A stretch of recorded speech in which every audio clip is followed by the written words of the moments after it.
Muy bien, gloria al Señor. Os invito a abrir la palabra. En el capítulo 17 del Evangelio de Juan continuamos con nuestra serie que hemos titulado La oración más sublime, basada en la oración más sublime, la oración del Señor Jesús por los suyos, la oración del sumo sacerdote. Y vamos a leer en esta ocasión solamente los versículos del 20 al 23. Juan 17, versículos del 20 al 23. Y dice la palabra del Señor, para el que no tenga Biblia, tenemos el texto en pantalla también. Mas no ruego solamente por estos, sino también por los que han de creer en mí por la palabra de ellos, para que todos sean uno, como tú, oh Padre, en mí y yo en ti, que también ellos sean uno en nosotros, para que el mundo crea que tú me enviaste. La gloria que me diste yo les he dado, para que sean uno, así como nosotros somos uno. Yo en ellos y tú en mí, para que sean perfectos en unidad, para que el mundo conozca que tú me enviaste y que los has amado a ellos, como también a mí me has amado. Señor, estamos delante de tu palabra y te pedimos, Señor, una vez más, que tú abras nuestros ojos, Señor, y nos muestres tu gloria. Muéstrate, Señor, a nosotros y sana nuestros corazones, Señor. Y hazlos, Señor, arder con el calor, Señor, de tu Espíritu. Y trae salvación y vida eterna en el nombre de Jesús. Amén. En los últimos mensajes de esta serie hemos estado considerando dos de las peticiones que Jesús hace por sus discípulos. En primer lugar, santifícalos en tu verdad. Tu palabra es verdad. Conságratelos. Purifícalos. Apártatelos para ti y hazlos como yo, por tu Espíritu, con tu palabra, para que sean adecuados para el cielo. En segundo lugar, segunda petición que consideramos fue que los guardes del mal, presérvalos de la furia de Satanás.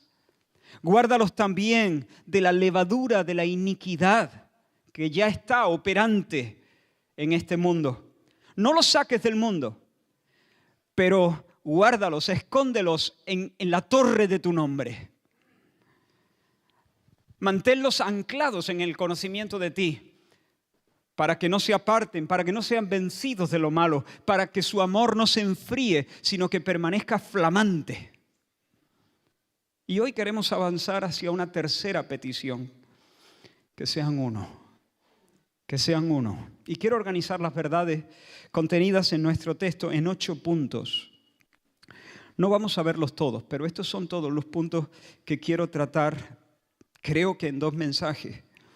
En primer lugar, la naturaleza de la unidad, luego el motor de la unidad, la extensión de la unidad, el fundamento de la unidad, la manifestación, el desarrollo, el propósito de la unidad y la permanencia de la unidad. Esos son los 8 puntos. Hoy mi intención es abarcar los 5 primeros y dejar los últimos 3 para el domingo que viene, si el Señor nos lo permite.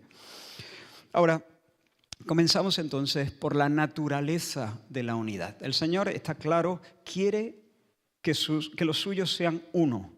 Es un clamor solemne en su corazón. Por lo tanto, es una cuestión vital para nosotros. Este asunto de la unidad es un asunto serio, vital, nuclear. ¿Pero qué significa? ¿Qué es esto? ¿Qué es la unidad? ¿Cuál es la naturaleza de la verdadera unidad por la que el Señor oró? Lo primero que quiero decir es que unidad no es uniformidad. La uniformidad es una unidad cosmética, superficial, epidérmica. Es una unidad artificial, porque detrás del mismo uniforme o detrás del mismo traje o detrás del mismo arreglo puede haber corazones completamente diferentes, muy distantes, uno en el polo norte y otro en el polo sur. Jesús no está pensando en una unidad externa, organizativa, formal, La única unidad que al Señor le interesa es una unión de espíritus. Jesús no está pidiendo que se acaben, que no existan las denominaciones. No está pidiendo que nos pongamos de acuerdo en nuestras formas, sino que se acompasen los afectos, los anhelos, las esperanzas. Es algo mucho más profundo. El clamor del corazón del Señor es que los verdaderos cristianos participen, escucha esto, participen de la dulce experiencia de la comunidad o de la comunión trinitaria. Escúchale orar. Versículo 21 dice que todos sean uno como tú, oh Padre, en mí y yo en ti. Y en el versículo 22 dice que sean uno así como nosotros. Como nosotros. Es decir, que su unidad sea como la nuestra. La unidad cristiana, hermanos, es análoga, es similar. No exactamente igual, pero similar a la unidad que existe en Dios. De nuevo volvemos a la gran doctrina. El Padre está en el Hijo. El Padre está en el Hijo expresando en Él toda su verdad. El Hijo está en el Padre revelando como el Verbo que es la gloria del Padre. Y ambos, Padre e Hijo, están en el Espíritu fluyendo eternamente en mutuo amor. Cada persona divina lleva a las otras en el centro de su ser y orbita alrededor de las otras. Dios, el Dios uno, el Dios único, subsiste sin principio en un concierto en el que Padre, Hijo y Espíritu Santo se compenetran, ligados en amor, en voluntad, en verdad, en santidad y en propósito. Dios goza sin medida de lo que hemos llamado en otras ocasiones, una coreografía de amor llamada comunión. Y esa bendita danza divina, como la llamó ese Lewis, esa bendita danza divina es el patrón de la verdadera unidad cristiana. Ese es el modelo. Esa es la clase de unidad por la que el Señor rogó al Padre. ¿Ves cómo va mucho más allá de lo meramente institucional, estructural? No se trata de una coalición terrena, es una compenetración de almas. Almas que se compenetran. Y es algo sobrenatural, es algo imposible de fabricar con nuestras fuerzas y con nuestros arreglos de naturaleza política. Os voy a enseñar una foto. Os pinto una foto. Dice que cuando Pablo y Silas llegaron a Filipos, a causa de su predicación,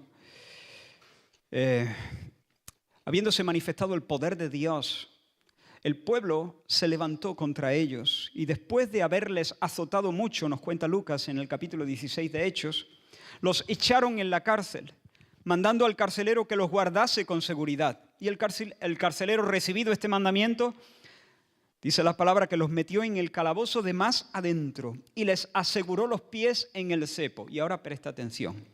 Pero a medianoche, ahora recuerda, ¿no? Molidos a palos, asegurados en el cepo.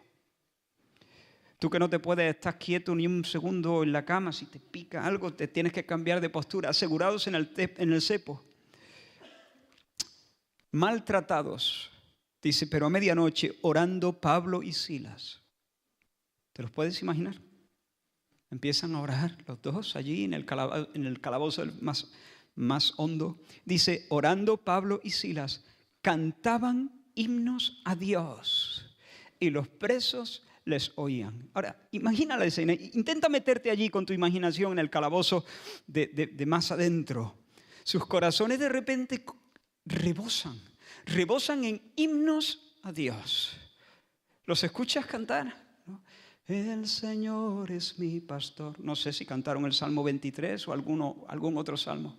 Nada me faltará al pasar por el valle de pausa, ponlo en pausa. Allí tienes la foto. ¿La ves? Congela esa imagen. Están afinados. Cantan en el mismo tono. Pero yo no me estoy refiriendo a que los dos están en do sostenido. No estoy hablando ahora de una nota musical. Estoy hablando de una afinación diferente. Hay afinidad espiritual. Sus almas se compenetran, están calibradas con el diapasón del cielo. Las cuerdas de sus corazones vibran en una misma frecuencia, armonizan. Tienen una misma mente, una misma disposición interna, un mismo amor, un mismo propósito, un Señor, una fe, un bautismo, un mismo Padre, el cual es sobre ellos y por ellos y en ellos. Por eso pueden cantar una misma canción en un momento como ese. Dale al play otra vez. Que sigan cantando.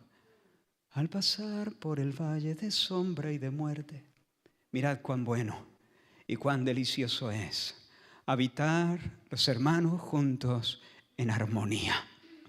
Es como el buen óleo, no solo juntos, en armonía, en concordia, concordare, corazones ligados. Es como el buen óleo sobre la cabeza, el cual desciende sobre la barba de Aarón y llega hasta el borde de las vestiduras, como el rocío de Hermón que desciende sobre los montes de Sión.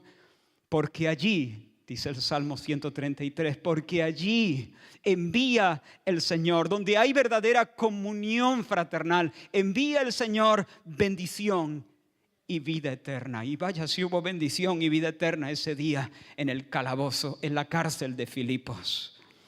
Hermano, cuando pienses en la unidad y ores por ella, no te conformes con menos que esto. Ten en mente esa estampa, la estampa de esos dos compañeros que cantan himnos a Dios en Filipos. La verdadera unidad de la iglesia es una unidad espiritual. No requiere que todos formemos parte de una gran iglesia global, bajo un mismo nombre, perfectamente uniformado. No hace falta. Cuando ores por la unidad, pide que los hijos de Dios, con independencia de sus diferencias superficiales, vibren juntos. Vibremos juntos en una misma mente, en un solo propósito, en un mismo afecto, en una sola lealtad por el Rey Jesús. Así que sean uno como nosotros. Esa es la naturaleza de la unidad. Pero además de decir Jesús que sean uno como nosotros, en el versículo 21 Jesús dice que también ellos sean uno en nosotros. No solo como nosotros, sino uno en nosotros. Y en el versículo 23 el Señor dice, yo en ellos, esto es glorioso, yo en ellos, tú en mí, para que ellos sean perfectos en unidad. Hemos entrado ya en nuestro segundo punto. Ese es el motor de la unidad. Esa es la clave de la unidad. La inhabitación. La morada de Dios en nosotros. La inhabitación divina. La presencia del Padre y la presencia del Hijo por el Espíritu en nuestros corazones. La vida de Dios en nuestra alma.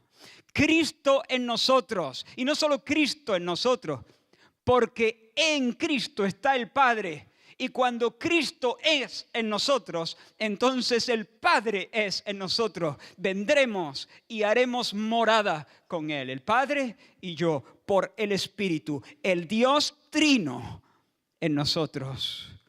Y si Dios está en nosotros, entonces nosotros estamos en Él. Lo que Jesús está pidiendo básicamente es esto, Padre, que ellos, al estar en nosotros, sean uno, que vinculados a nosotros, que insertados en la Trinidad, embutidos en la coreografía divina, participando de la naturaleza divina, atados a Dios con cuerdas de amor,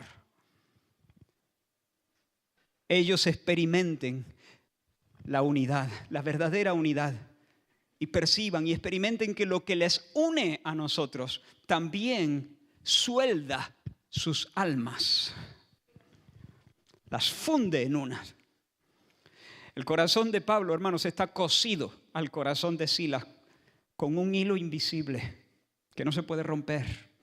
Están unidos por lo que la Biblia llama el vínculo del amor. El vínculo del amor. Son un cordón de 3 dobleces, porque ambos están en Dios. Ellos están en Dios. Pablo está en Cristo. Silas está en Cristo. El Padre y el Hijo por el Espíritu están en cada uno de ellos. Y estando ellos en Dios, permaneciendo en Dios, entonces también sus almas están ligadas de manera inseparable. Ahora observa el versículo 22. La gloria que me diste yo les he dado para que sean uno. La gloria que me diste yo les he dado para que sean uno. Ya vimos en el primer mensaje de esta serie algo de este texto. Y dijimos que la gloria del Hijo eterno, la gloria del unigénito de Dios, es la experiencia del amor filial. El tesoro del Hijo de Dios, de la segunda persona de la Trinidad, es la felicidad filial. Ser hijo frente a su Padre y recibir constantemente su beneplácito y su sonrisa. Ser el hijo de la túnica de colores. Esa es la gloria de la segunda persona de la Trinidad. Pero en su encarnación, cuando Él tomó nuestra naturaleza humana, Él fue lleno del Espíritu Santo para que también como hombre, no solo como Dios, sino también como hombre en su naturaleza humana, siguiera disfrutando del flujo incesante del amor paternal.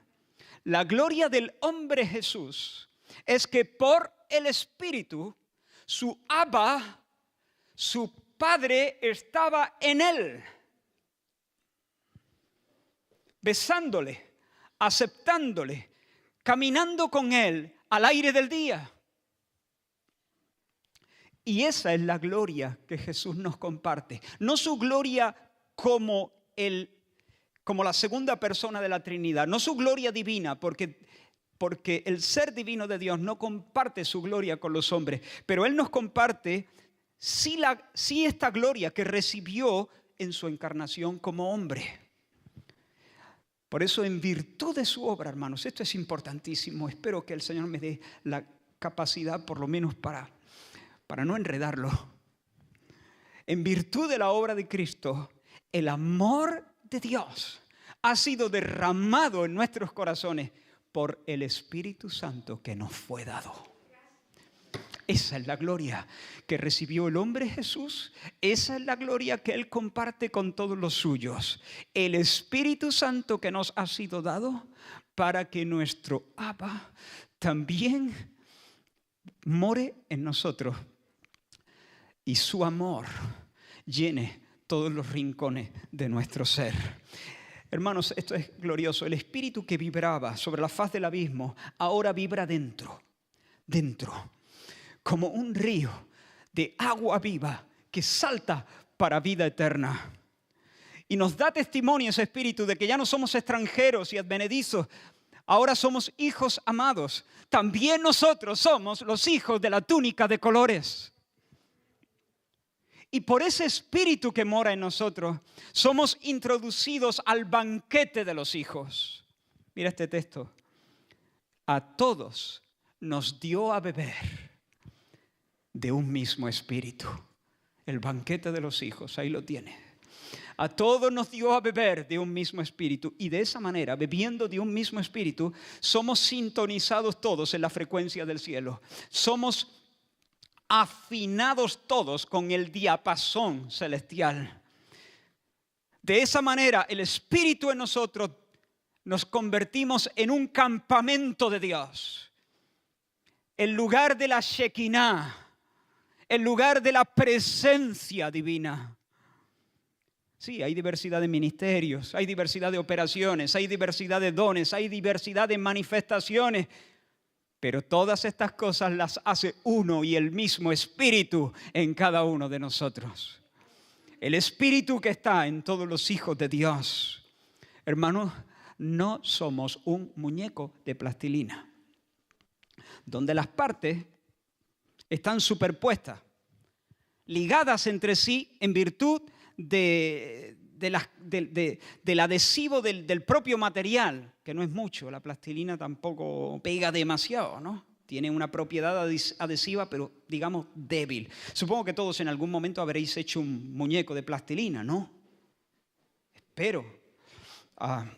Algún monigote, aunque sea de plastilina. Y ya sabes, hemos redondeado su cabecita, hemos hecho el tronco, el tocho del medio, hemos hecho las piernecitas, aplastando la plastilina y los bracitos, y los hemos puesto alrededor del tronco, la cabecita arriba, y luego al contemplar nuestra obra hemos visto con cierto estupor gracioso como uno de los brazos se descolgaba y caía a plomo como la bellota, desequilibrando el conjunto, ¿no?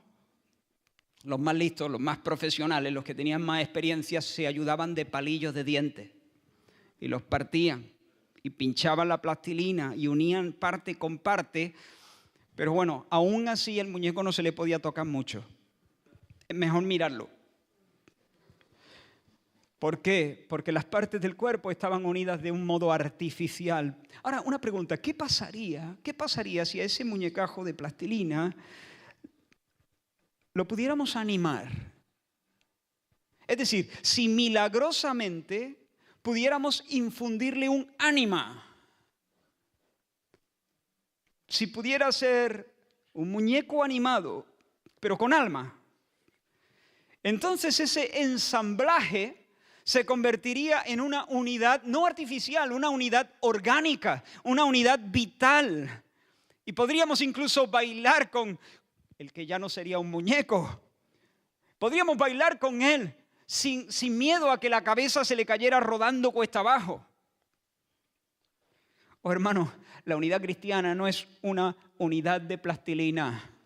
Es una unidad orgánica. ¿Por qué? Porque hemos sido animados. Hemos sido animados por el soplo del Omnipotente. Por un solo espíritu, dice Pablo, por un solo espíritu fuimos todos bautizados, sumergidos en un cuerpo, sean judíos o griegos, esclavos o libres. Somos un cuerpo animado por el Espíritu. La unidad, por eso, es la unidad del Espíritu. Es la unidad del Espíritu, porque es el Espíritu el que la establece con su presencia, el que nos vincula de esta manera orgánica, vital, poderosa. Somos uno, hermanos. Todos los que estamos en Cristo somos uno. La unidad es un hecho. La unidad es un don de Dios. Por supuesto, es un don que debemos cuidar. Pero no necesitamos producirla. No. Dios la produce. La unidad la recibimos. Es un hecho. No la construimos nosotros. Se nos da. Se nos hace uno. Nosotros la cuidamos, la fomentamos, la protegemos, la cultivamos. Pero no la producimos. Nuestra unidad no solo debe ser como la unidad trinitaria, como ya hemos hablado en el primer punto.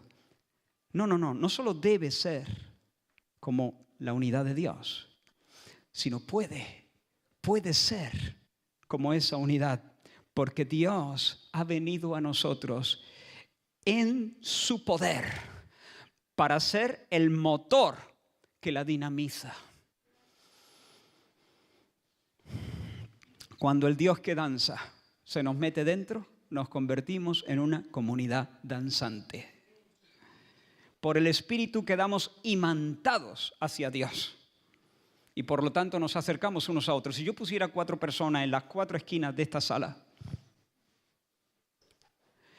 y yo los imantase para que fuesen atraídos a algo que pusiera yo en el centro, con cada paso ellos se estarían acercando.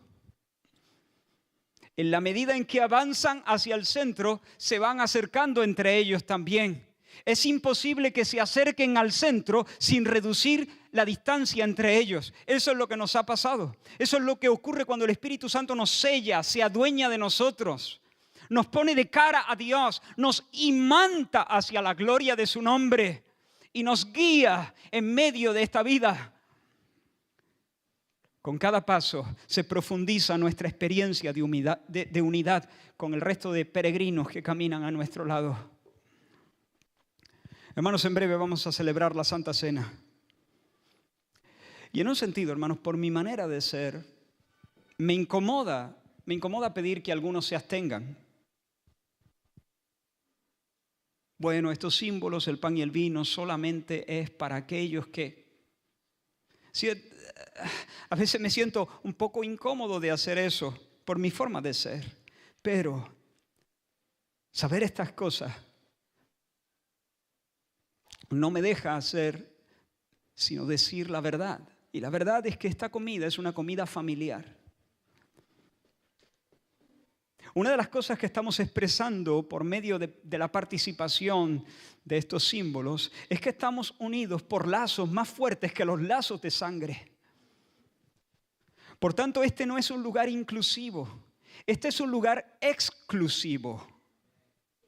Es la mesa de los hijos, no de los buenos, sino de los que han sido recibidos a misericordia, aquellos que han nacido de nuevo.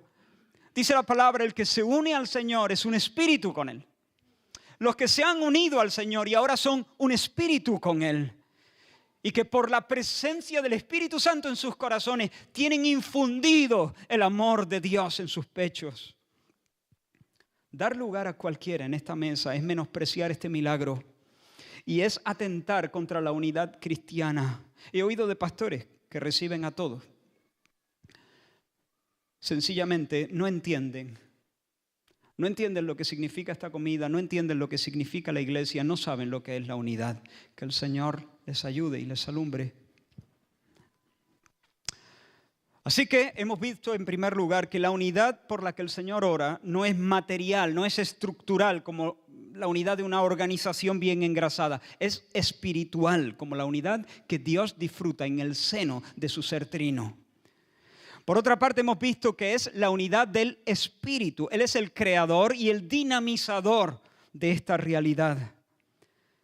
Pero en tercer lugar, ¿cuál es la extensión de la unidad? La extensión de la unidad. ¿A quiénes comprende? Muchas veces cuando pensamos en unidad pensamos, por supuesto, en los hermanos de nuestra propia congregación, pero generalmente siempre, en primera instancia, incluimos a otros hermanos de otras iglesias, incluso otras denominaciones que no se reúnen con nosotros, pero que conviven con nosotros. Pensamos también en ellos. Incluso algunos alzan más la vista y piensan en hermanos de otras iglesias, de otros lugares, de otras que no conviven con ellos, viven en lugares distantes, son personas que ni siquiera conocen y que en esta vida nunca van a conocer, pero también saben que ellos están incluidos en esta unidad. Pero hermanos, Jesús contempla todavía una unidad más ancha. Es una unidad que atraviesa los siglos, atraviesa las generaciones. Mira el versículo 20, mas no ruego solamente por estos, sino que también por los que han de creer en mí, por la palabra de estos, de ellos. ¿Ruego por estos? Sí, pero no solo por estos. ¿Quiénes son estos? Sus discípulos, los apóstoles que están ahí, ¿no? No solo ruego por estos 11. También ruego por todos los demás que van a creer en mí por la palabra de ellos. Y ahora escucha, para que todos sean uno. ¿Quiénes son esos todos? Esos todos incluye a ambos grupos, estos y los que van a creer en mí por la palabra de estos. Para que todos, muchas veces cuando pensamos en la unidad solamente pensamos en los cristianos vivos en este momento, que seamos uno. Pero este todos incluye más. Estos, Mateo, Santiago, Juan y los que han de creer en mí por la palabra de estos. Ana, Julián, Maruja, que todos sean uno. Es más, a la luz de la Escritura, puedo decir que ese todos incluye también a los creyentes del Antiguo Testamento. La unidad que Jesús tiene en mente es la sinfonía de las almas de sus discípulos de todos los tiempos. Porque en ese sentido, el culto de Abel, los diezmos de Abraham, el canto de Moisés, el canto de Ana, el canto de Débora, la danza de David, los ayunos de Ana la profetisa, el martirio de Juan el Bautista, la ofrenda de la viuda, los himnos de Pablo y Silas en Filipos, la intercesión de las almas santas que ahora mismo están en el cielo, en regiones celestiales. Esta predicación, tu escucha atenta, el canto que hemos entonado, el canto que vamos a entonar, son notas de una misma pieza. De una misma canción, de una misma sinfonía. Cuando Jesús oró que todos sean uno, Él llevaba en su pecho, en su pectoral de sumo sacerdote, llevaba engastada la piedra de la iglesia militante. La iglesia militante es el conjunto de los fieles que ahora mismo peregrinan hacia el cielo en medio de este valle, sujetos a aflicciones pero llenos de esperanza. La iglesia militante, pero también llevaba en su pecho a la iglesia triunfante. Es el conjunto de las almas que ya están en el cielo, esperando a recibir la resurrección de sus cuerpos, pero que ya disfrutan de la presencia inmediata de Dios. Iglesia militante e iglesia triunfante, que todos sean uno, que todos vibren con la misma frecuencia, que todos armonicen, que todos den la misma nota. Así que la unidad es, en primer lugar, espiritual, como la que Dios disfruta. En segundo lugar, la unidad no es solo como la de Dios, es en Dios. No en nuestras fuerzas y en nuestros arreglos de plastilina, es en Dios, en virtud de nuestra unión con Dios y la presencia en nosotros de su Espíritu, que derrama en nuestro ser interior el pegamento celestial del amor. El amor divino. En tercer lugar, incluye a todos los verdaderos cristianos de todos los tiempos. Pero en cuarto lugar, ¿cuál es el fundamento de esa unidad? ¿Cuál es el fundamento? ¿Sobre qué cimiento se levanta? Mira el versículo 20 de nuevo. Mas no ruego solamente por esto, sino también por los que han de creer en mí, por la palabra de ellos. Los que han de creer en mí, por la palabra de ellos. La unidad cristiana no merece ese nombre si no está basada en una verdadera fe en el Señor Jesucristo, en la persona y la obra del Señor Jesucristo. Es una unidad de creyentes, los que han de creer en mí, mi persona, mi rango, mis títulos y mi trabajo. Es una unidad en la fe de Jesús. Pero por favor, presta mucha atención ahora. ¿Qué es Jesús? ¿Cómo que qué es Jesús? Sí, que qué es Jesús. Fe en Jesús, he dicho. Es una unidad de la fe en Jesús. ¿Pero qué es Jesús? Bueno, pues ¿cuál va a ser? Jesús, el único. Es Jesús, el que dijo estas palabras, el nazareno. ¿Cuál Jesús va a ser? Me desconcierta. ¿Tú lo has visto? ¿Tú lo has visto? ¿Ha ido a tu casa? ¿Ha hablado contigo? ¿Te has entrevistado con él? ¿Le viste caminando sobre las aguas? Entonces, ¿cómo sabes que le conoces? ¿Cómo sabes que no estás creyendo en un Jesús que es producto de tu imaginación? Pues hermanos, por la palabra de ellos. Creer en mí por la palabra de ellos. Fíjate que no dice por el ejemplo de ellos. No. Dice por la palabra de ellos. De hecho, la palabra es el centro del testimonio. A veces cuando nosotros decimos, hablamos de testimonio, pensamos en el ejemplo. No, el testimonio es la palabra. La profesión que hace un testigo. La confesión que hace un testigo. por la palabra, por el testimonio apostólico, por la predicación del evangelio en boca de los delegados autorizados de Dios, por el mensaje que quedó registrado de manera autoritativa en las Escrituras, la doctrina de los apóstoles. No hay más. Yo no puedo tener comunión con un testigo de Jehová. Aunque él asimismo se llame cristiano, no puedo tener comunión con él. Nuestras almas están desafinadas completamente. Él dice que Jesús es el primer ser creado, pero los apóstoles dijeron que él es el creador. Dios sobre todas las cosas, bendito por los siglos. Yo no puedo tener comunión con alguien que ve la crucifixión de Jesús como un atropello, como una tragedia, como un hecho accidental, pero no como un sacrificio vicario, propiciatorio, que apacigua la ira de Dios y que fue ordenado por Dios antes de la fundación del mundo. Yo no puedo cantar con alguien que piensa que Jesucristo es Salvador en el sentido de que Él es nuestro Maestro y nuestro perfecto ejemplo, pero no cree que sea divino, ni que haya nacido de una virgen, ni que se haya levantado de los muertos. Yo no puedo comulgar con alguien que llama a Jorge Mario Bergoglio Santo Padre, Sumo Pontífice, Vicario de Cristo, porque yo llamo Santo Padre a Dios, Sumo Pontífice a mi Señor Jesucristo, y vicario de Cristo en la iglesia al Espíritu Santo. Por supuesto, yo puedo convivir con esa persona en muchos sentidos, puedo socializar con él, pero en esta cuestión de la unidad, mi alma está en las antípodas.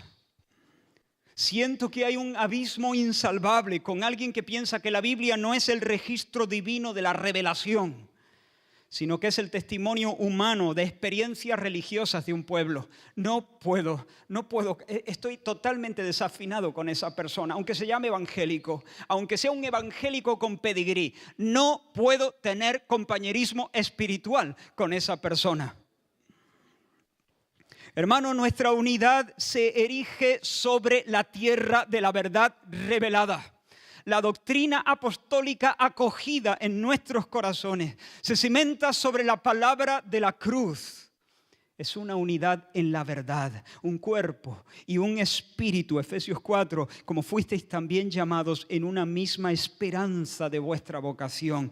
Un Señor, una fe, un bautismo, un Dios y Padre de todos. Una fe.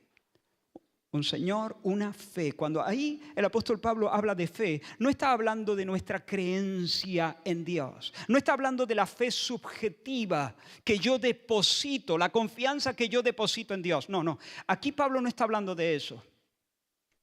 Aquí Pablo está hablando del depósito de verdad, de la fe una vez dada a los santos, del conjunto de doctrina. De eso es de lo que está hablando, la verdad evangélica del Evangelio. Hermanos, hay un movimiento ecuménico que nos invita a unir nuestras manos en la misión, y dejando a un lado un poquito los credos que nos dividen. Vamos a concentrarnos en la misión, dejamos un poco de lado los credos. Imposible, hermano. Imposible, porque la verdadera unidad se levanta sobre el credo. No sobre el cariño, no sobre la cooperación, sobre lo que creemos, una fe. Ahora, yo no estoy diciendo que no pueda haber alguna diferencia en cuestiones secundarias. De hecho, hay muchas. Porque no todos interpretamos de la misma manera la enseñanza apostólica. Todos tenemos la misma enseñanza apostólica, pero no logramos interpretarla porque vemos no de manera cabal lo que Dios ha revelado. Así que puede haber diferencias en cuestiones secundarias, pero la unidad es inviable si no hay acuerdo en las verdades centrales, las verdades que vertebran la fe. Cuando la verdad se sacrifica en aras de la unidad, te quedas sin verdad y te quedas sin unidad. Todo lo que obtienes es un monigote de plastilina. Una sociedad de egos superpuestos, sentenciada a terminar como terminó aquella ciudad con su torre inconclusa. Babel, confusión, vergüenza, frustración, el rosario de la aurora. Pero hermanos, cuando la palabra de la cruz se levanta y ante ese mensaje de gloria se escucha un coro de amenes, entonces hay comunión. Entonces sí, entonces hay comunión. Hermanos, no toda separación es mala. No toda separación es mala. Hacerlo, separarse por orgullo y por egoísmo, para señalarse como alguien especial, eso es profundamente desagradable delante del Señor. Pero hacerlo para preservar la pureza de la fe es honrar a Cristo y también es honrar el testimonio de los apóstoles que sellaron su palabra con su sangre.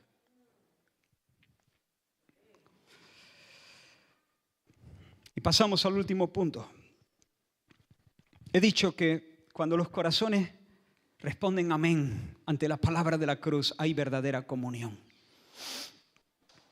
Y donde hay comunión, el compañerismo florece. La comunión se expresa, se manifiesta en compañerismo. Mira este texto. En 1 de Juan, capítulo 3, versículo 17, dice: pero el que tiene bienes de este mundo y ve a su hermano tener necesidad y cierra contra él su corazón, dice Juan, ¿cómo mora el amor de Dios en él?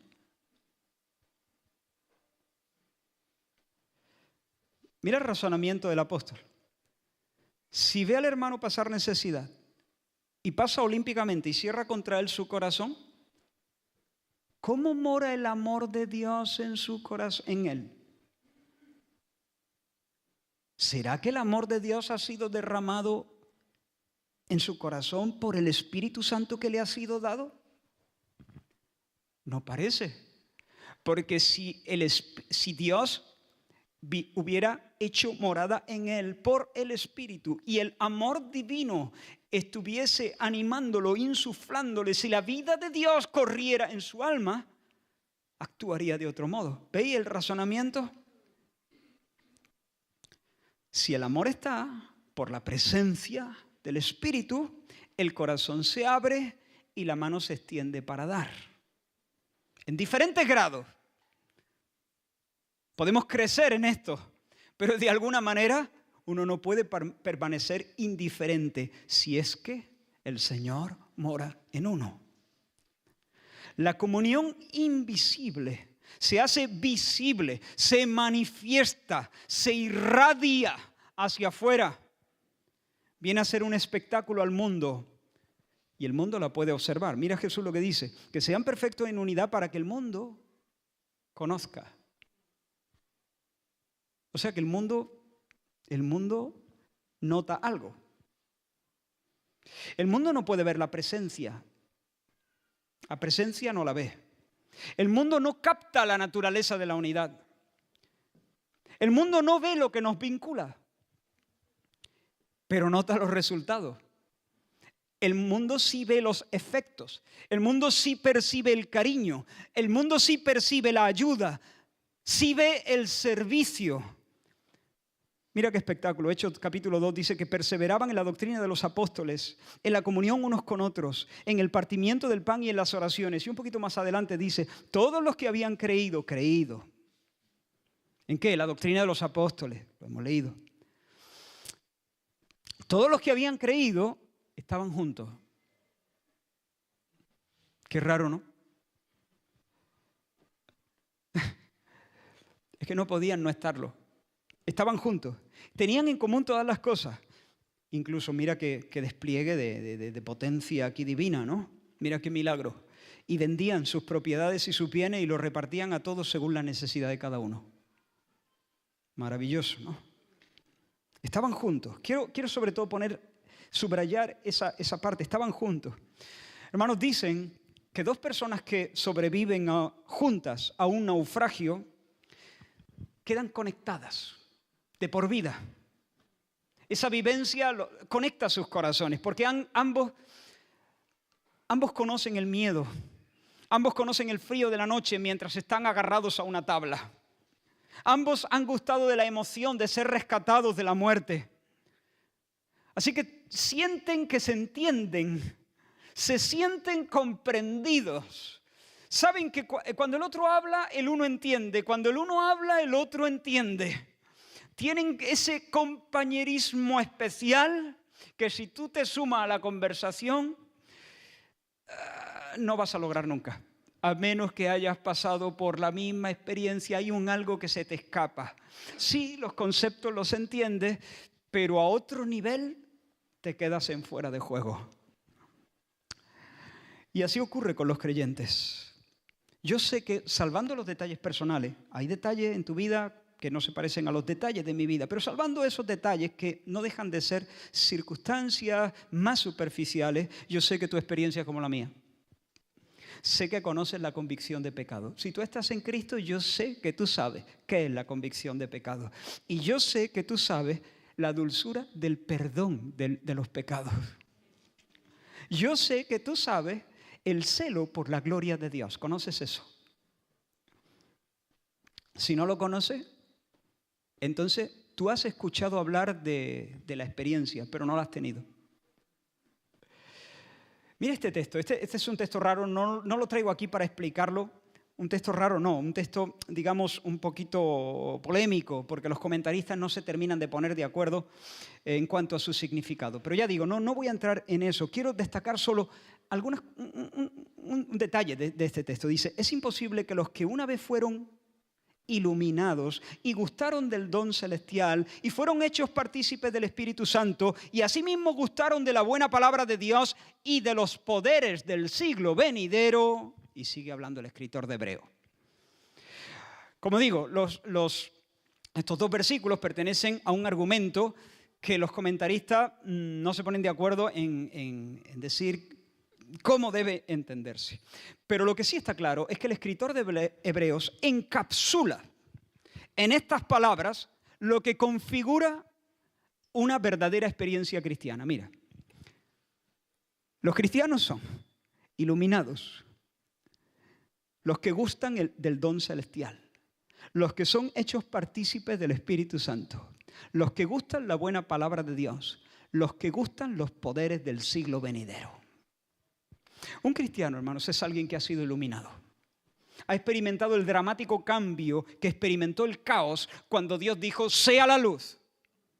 Es decir, un cristiano ha visto. No lo ha visto todo, pero lo ha visto la gloria, ha visto algo de la gloria de Dios en la faz de Jesucristo. Es un hombre de ojos abiertos. Un cristiano ha gustado, ha comido del don celestial. No solamente ha visto la gloria, se ha sentado en el banquete de la gracia, a la mesa de la gracia, comiendo del cordero más gordo, vestido con ropas nuevas, llevando en su mano el anillo del Padre. No solamente ha visto al santo en su trono, sabe lo que es que el santo le arrime un carbón encendido a sus labios y que remueva su culpa y que le diga, tus pecados te son perdonados. Un cristiano ha sido hecho partícipe del Espíritu. El Espíritu ha venido y ha metido el cielo en su pecho. Y cuando la persona recibe esa gracia, cuando a alguien se le mete el cielo en el pecho, de repente él está sentado en lugares celestiales con Cristo Jesús. No solamente Dios ha venido, sino que Él ha sido llevado. Y ahora forma parte de la coreografía, como hemos dicho. Ahora tiene en sus labios la canción que el Padre y el Hijo se cantan de continuo. La canción de amor que el Padre y el Hijo se cantan de continuo. Ahora también está en sus labios por el Espíritu Santo. Además, el cristiano es alguien que ha gustado la buena palabra de Dios. Ha experimentado que el Evangelio es palabra viva, palabra eficaz. No es un discurso impotente, es una infusión de vida. Es una infusión de vida. Llama a las cosas que no son como si fueran. Hace que las cosas que no son sean. Y por último, el cristiano es alguien que ha empezado a conocer los poderes del siglo venidero. Ha empezado a conocer los poderes del siglo venidero. Tiene experiencias sobrenaturales. El reino venidero, el reino futuro ya ha invadido el presente. Y de cuando en cuando se transfigura en milagros. Y el cristiano conoce esas potencias, conoce esos toques, conoce una paz de repente que no se puede explicar. Los poderes del siglo venidero. Conoce un gozo inefable y glorioso, de naturaleza sobrenatural. Tú diste alegría a mi corazón mayor que la de ellos cuando abundaba su grano y su mosto. Sabe lo que es. Quizá no en el grado en que querría, pero sabe lo que es. Si tú me hablas del gozo de la salvación, yo te voy a entender. Y cuando yo hablo, tú entiendes. Y eso no es normal. Son los poderes del siglo venidero. Anticipos, señales del nuevo orden, del nuevo mundo que está viniendo. Conoce una fuerza que se despliega en su debilidad. Y de repente, cuando es débil, es fuerte. Y puede doblar con sus manos el arco de bronce y asaltar las murallas y vencer al enemigo. Conoce una valentía y una intrepidez que no son el fruto de su carácter, su temperamento. Es algo que le viene de lo alto, de arriba. El cristiano es alguien que conoce las íntimas influencias vivificadoras del Espíritu Santo en su alma y en su cuerpo también, incluyendo algunos milagros físicos que el Señor hace de tanto en tanto. Todos los creyentes participan de estas cosas. Están conectados por esta experiencia. Y cuando su fe está sana, cuando la fe está sana, no pueden evitar estar juntos. No pueden evitar estar juntos. Porque mientras no están juntos se sienten un poco como un chivo en un garaje. Pero cuando están juntos, entonces se sienten en su medio ambiente como un pez en el agua. Porque cuando hablo, esto entienden, están en la misma frecuencia, estamos en la misma página, estamos en el mismo punto. Cuando yo hablo, ellos me entienden, tenemos la misma experiencia y nos podemos alegrar mientras damos testimonio de las grandes cosas que el Señor ha hecho y sigue haciendo con nosotros. Cuando nuestra fe está sana, no podemos evitar ser compañeros y querer serlo, compañeros. Comer del mismo pan. Esa es la raíz etimológica. Comer el mismo pan. Voy a citar a Spurgeon en este punto y estamos llegando al final. Spurgeon, hablando de George Herbert, un ministro anglicano de la alta iglesia anglicana, creo que del siglo XVII. Dice, aborrezco, dice Spurgeon, estas son palabras de Spurgeon, que vivió tiempo después, ¿no? Aborrezco la fuerte adherencia a las prácticas de la alta iglesia. La aborrezco con la fuerza con que mi alma odia a Satanás. Pero me encanta George Herbert, aunque sea uno de sus clérigos. Aborrezco sus ritos y ceremonias, pero amo a George Herbert con toda mi alma y guardo un cálido rincón en mi corazón para cada persona que sea como él. Si yo me encontrara a algún hombre que ame a mi Señor Jesucristo como George Herbert, lo amo. No me preguntaría si he de amarlo o no. No tendría ninguna duda al respecto, pues no podría evitarlo. A menos que pudiera dejar de amar a Jesucristo, no podría dejar de amar a aquellos que le aman. Eso es. La comunión invisible trae una simpatía, un cariño, una ayuda visible, una colaboración, una diestra de compañerismo, un abrazo, unos cantos a una voz en la cárcel de Filipos, a oídos de un mundo que alucina. En Cristo adoran juntos hombres y mujeres.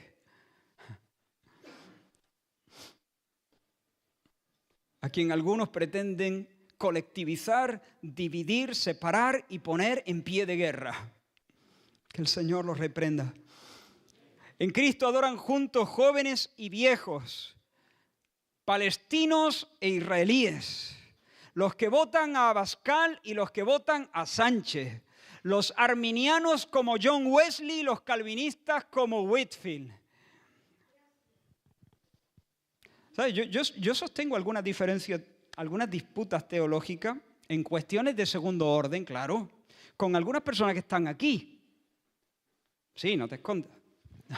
No. Estoy de broma.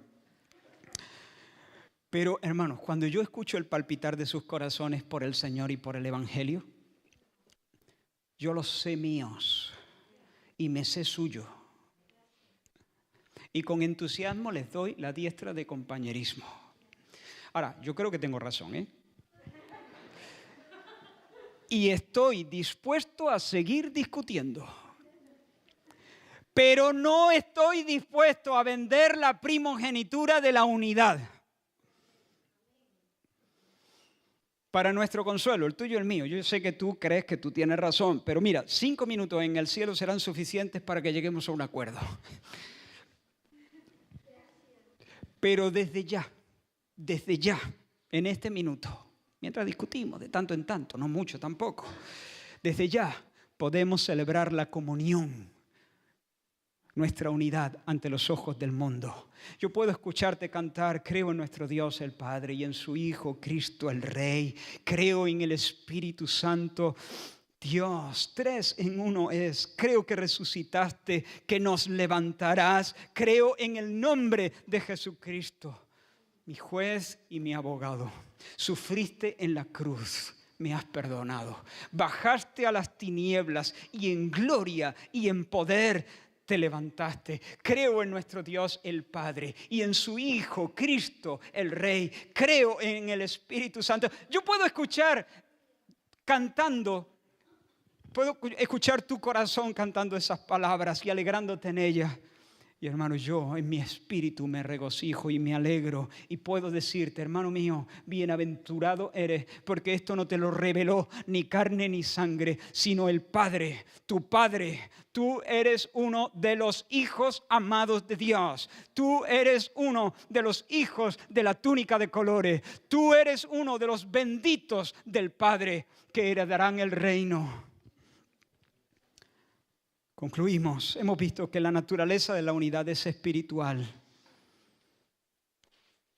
como la concordia en amor, verdad, santidad y propósito del Dios trino y uno. El motor de la unidad, pues ¿cuál va a ser? Dios. La inhabitación divina del Padre y del Hijo por el Espíritu Santo en nuestros corazones, insertándonos en Él. Nada de palitos. Nada de palitos de dientes, ni de plastilina, ni de historia. Nada de arreglos políticos, nada de arreglos estructurales, formales. No. El soplo del Omnipotente. La extensión, todos los hijos de Dios, no importa. Todos los hijos de Dios, no importa a qué grupo pertenezcan, todos los hijos de Dios, los verdaderos discípulos de Cristo, aunque no hayan entendido algunas cuestiones, aunque no tracen las cosas como nosotros, aunque no estén bajo nuestra... Todos los verdaderos hijos de Dios, de todos los tiempos. El fundamento, la verdad de Cristo, la verdad revelada por los apóstoles, la verdad bíblica. La verdad de las Escrituras, recibida como revelación de Dios y creída en nuestros corazones. Y su manifestación, inevitable. Inevitable, porque cuando hay fuego en el hogar, hay humo en la chimenea. Si no sale humo por la chimenea, si el corazón no se abre y la mano no da, hay que revisar. Posiblemente el fuego que arde es de plástico. Es una fascinación, son efectos especiales, pero no es fuego de verdad, porque el fuego, cuando se come la leña, pues sale por la chimenea en forma de humo, por así decirlo, ¿no? La unidad. Que sean uno. Que sean uno. Un asunto solemne en el corazón de nuestro Señor. Quito la foto de Pablo y de Silas. ¿Cantamos nosotros? ¿Cantamos? ¿Cantamos con esta verdad en nuestros corazones? Vamos a cantar juntos. Pero al cantar juntos, vamos a dejar que el Espíritu pueda concertar nuestros corazones y nos regale un nuevo disfrute de esta realidad de la unidad que Él solo produce. Aleluya.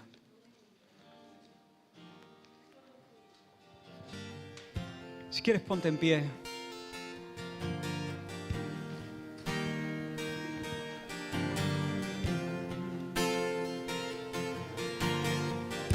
Mi Dios y Padre eterno, autor de la creación, poderoso. Aleluya. Tu Espíritu intervino, el Verbo se encarnó, Cristo tú salvas. Creo en nuestro Dios el Padre y en su Hijo Cristo el Rey. Creo en el Espíritu Santo, Dios tres en uno es. Creo que resucitaste, que nos levantarás. Creo en el nombre de Jesucristo. Aleluya.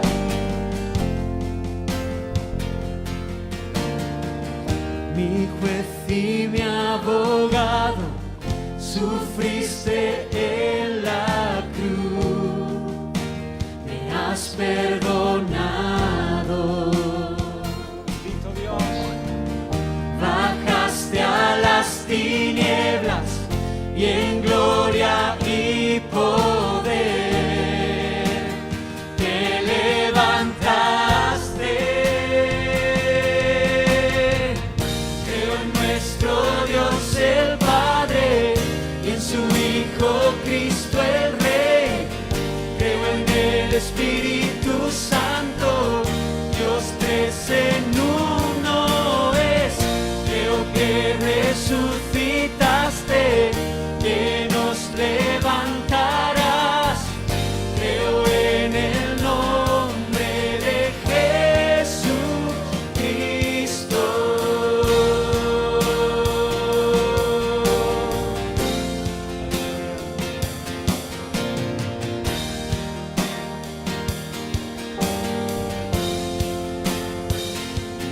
Creo en ti, Jesús.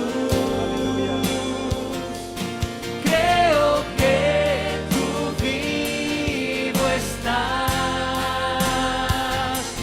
Creo que Jesús es el Señor. Creo en ti. Creo en ti, Jesús. Creo que tú vivo estás. Creo que Jesús es el Señor.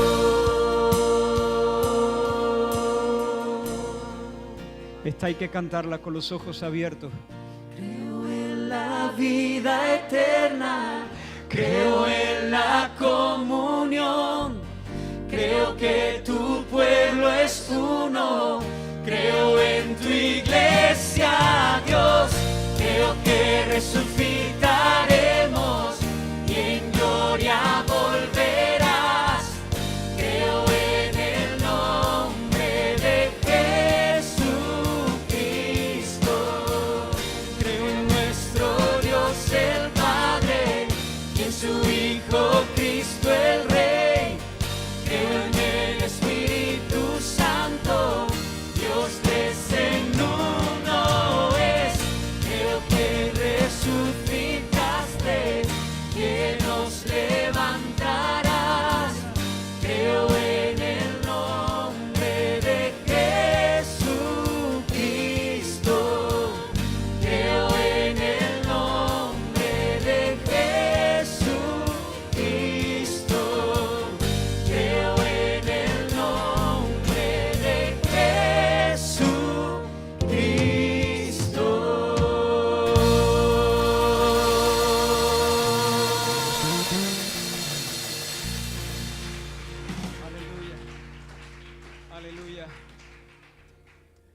Siéntate un momento. Porque allí envía el Señor bendición y vida eterna. Mi deseo es que hoy, igual que sucedió en Filipos, igual que ha sucedido en tantas ocasiones a lo largo de la historia, el Señor dance en medio de nuestra adoración unida y se mueva en salvación. Estamos delante del pan y del vino, son solo símbolos, pero símbolos de algo glorioso. El pan simboliza el cuerpo partido del Señor Jesús en la cruz del Calvario en favor de los pecadores. El vino representa la sangre del Señor, su vida enteramente derramada para librar a los que estaban bajo la sentencia y la ira de Dios Padre. Por cuanto todos hemos pecado y estábamos destituidos de la gloria de Dios. Pero en la cruz, escucha esto, en la cruz Dios Padre trató a Dios Hijo como si Él hubiese vivido tu vida, para poder tratarte a ti como si tú hubieses vivido la suya. Toda tu porquería, todo tu pecado y toda tu rebelión, tu orgullo, tu cobardía, todo eso fue puesto sobre la cabeza de tu sustituto. Y toda su justicia, todo su mérito, toda su obediencia perfecta a Dios y a su ley,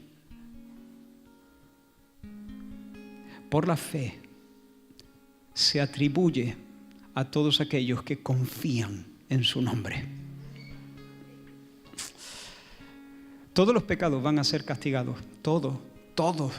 Ni un solo pecado, ni un solo pecado se va a quedar sin castigar. Van a ser castigados sobre tu cabeza o sobre la cabeza de tu sustituto. No hay más. Dios no puede ignorar el pecado, no lo puede barrer bajo la alfombra. Todos los pecados serán justamente castigados. Pero alabamos al Señor ante estos símbolos, por el cuerpo partido del Señor Jesús, por la sangre derramada del Señor Jesús. Y lo glorioso es que realmente su sacrificio fue eficaz. El Padre lo recibió, lo aceptó ese sacrificio. ¿Cómo lo sabemos? Porque al tercer día Jesús volvió a tomar su vida. El Padre lo levantó de entre los muertos. La tumba quedó vacía y Él se ha sentado como Rey de los reyes, como Salvador poderoso en los cielos. Y ahora mismo, en este momento, puede salvar perpetuamente a los que por Él se acercan a Dios. Como tú intentes acercarte a Dios por otro camino, serás devorado como el fuego devora la polilla. Pero si te acercas a Dios por Cristo, el camino Cristo, Jesucristo, el único camino, Dios te recibirá, perdonados tus pecados, te adoptará como hijo suyo y te hará heredero de todo su gozo, de toda su herencia. En este momento te invito a poner tu confianza en Jesús. No confíes en tu religiosidad, no confíes en tus bondades, no eres bueno. Ya te lo digo, con todo respeto, no lo eres. Has pecado y has pecado mucho. Quizá no de algunas maneras que tú consideras más groseras, pero ser independiente, actuar en orgullo, no tener a Dios en primer lugar, no amarle por encima de todas las cosas, es una ofensa imperdonable, a menos que vengas a Dios por el camino que Él ha establecido. El camino vivo y nuevo que Él nos abrió a través del velo. Esto es su carne partida, su sangre derramada, su sacrificio en la cruz por los pecadores. Cree en el Señor Jesucristo y serás salvo. Cree ahora mismo, te lo ruego, y no lo demores. Y a todos los que ya han creído y se han bautizado,